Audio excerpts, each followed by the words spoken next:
नमस्कार. एका साध्या पत्रात किती ताकद असू शकते किंवा 15,000 पत्रांमध्ये? आज आपण गोष्ट करणार आहोत इचलकरंजीची, एक असं औद्योगिक शहर जे आपल्या हक्काच्या रेल्वे लाईनसाठी पुन्हा एकदा रस्त्यावर उतरलं आहे. चला, या लढ्याची गोष्ट सविस्तरपणे समजून घेऊया. ही सुरुवातच होते एका थेट इशाऱ्यानं. रेल्वे कृती समितीचे अजय जाधव यांचे हे शब्द आहेत आणि या एका वाक्यावरूनच आपल्याला अंदाज येतो की तिथली परिस्थिती किती गंभीर आहे. लोकांचा संयम आता खरंच संपत चाललाय. बघा, ही 3 वाक्य यातच या संपूर्ण लढ्याची कहाणी दडलेली आहे, नाही का? एक प्रकल्प जो मंजूर झाला, एक आश्वासन जे कधीच पूर्ण झालं नाही, आणि म्हणूनच एका नव्या, जास्त तीव्र लढ्याची ही सुरुवात आहे. आता आपण या लढ्याच्या मुळाशी जाऊया. म्हणजे हे सगळं का होतंय? देशाच्या अर्थव्यवस्थेसाठी इतकं महत्वाचं शहर असूनही ते रेल्वेच्या नकाशावरून अक्षरशः तुटलेलं काय? इचलकरंजीला रेल्वेची इतकी गरज का वाटते? इचलकरंजीला महाराष्ट्राचं मँचेस्टर म्हणूनही ओळखलं जातं. हे देशातल्या सगळ्यात महत्वाच्या टेक्स्टाईल हब्सपैकी एक आहे.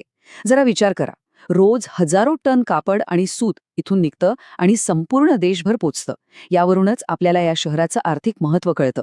आणि हाच या गोष्टीतला सगळ्यात मोठा विरोधाभास आहे. एवढं मोठं औद्योगिक शहर, पण त्याला देशाच्या रेल्वे नेटवर्कशी थेट जोडणीच नाही. हीच गोष्ट तिथल्या नागरिकांना आणि उद्योजकांना अनेक वर्षांपासून, किंबहुना अनेक दशकांपासून त्रास देत आहे. चला, आता बघूया या लढ्यातला एक सगळ्यात इंटरेस्टिंग आणि खरं सांगायचं तर क्रिएटिव्ह भाग. तो क्षण जेव्हा इचलकरंजीच्या लोकांनी, विशेषतः तिथल्या विद्यार्थ्यांनी एक अशी मोहीम राबवली ज्याची दखल अख्ख्या देशाला घ्यावी लागली. तर झालं असं की या लढ्याची सुरुवात झाली होती 2012 मध्ये. रेल्वे कृती समिती सातत्याने पाठपुरावा करत होती, पण म्हणावं तसं यश मिळत नव्हतं. आणि मग 2016-17च्या सुमारास काहीतरी वेगळं घडलं. एका अनोख्या आंदोलनानं सगळ्यांचं लक्ष वेधून घेतलं आणि अखेरीस 2017 साली 8 किलोमीटरच्या रेल्वे मार्गाला मंजुरी मिळाली. आता हा आकडा साधासुद्धा आकडा नाहीये. हा आकडा आहे तब्बल 15,000 पत्रांचा. हो, तुम्ही बरोबर ऐकलं. इचलकरंजी शहरातल्या 15,000 विद्यार्थ्यांनी थेट पंतप्रधान कार्यालय आणि रेल्वे मंत्रालयाला पत्र लिहून रेल्वेची मागणी केली होती. आणि त्या 15,000 पत्रांचा परिणाम व्हायचा तोच झाला. ही एक जबरदस्त खेळी होती, नाही का?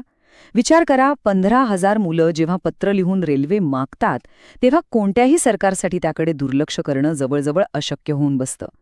ती भावनिक साद इतकी प्रभावी ठरली की तत्कालीन रेल्वेमंत्री सुरेश प्रभूंनी याची दखल घेतलीच आणि प्रकल्पाला हिरवा कंदील दाखवला. तो त्या शहरासाठी एक खूप मोठा विजय होता. पण तो विजयाचा आनंद फार काळ टिकला नाही. मंजुरी मिळून आज इतकी वर्ष झाली, पण तो प्रकल्प फक्त कागदावरच राहिला. गाडी रुळावर आलीच नाही. मग नेमकं काय झालं? कुठे अडलं हे सगळं? पाहूया.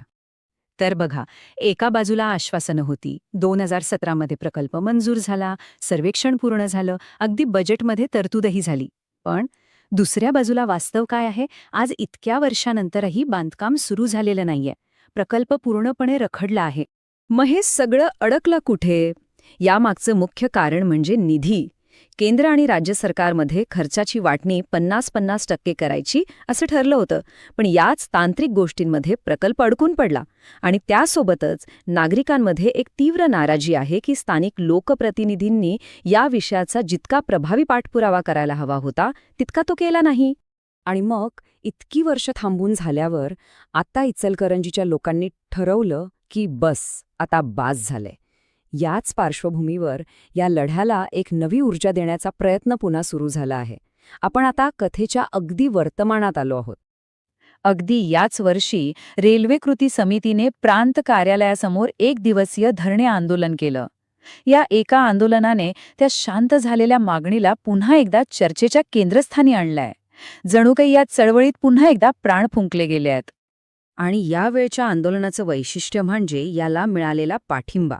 तुम्ही बघा ना, सामाजिक संघटना, सगळे राजकीय पक्ष, सहकारी संस्था, वकील, व्यापारी, उद्योजक आणि सामान्य नागरिक, अक्षरशः अख्खं शहर एकत्र आलंय. ही एकजूटच या आंदोलनाची खरी ताकद आहे.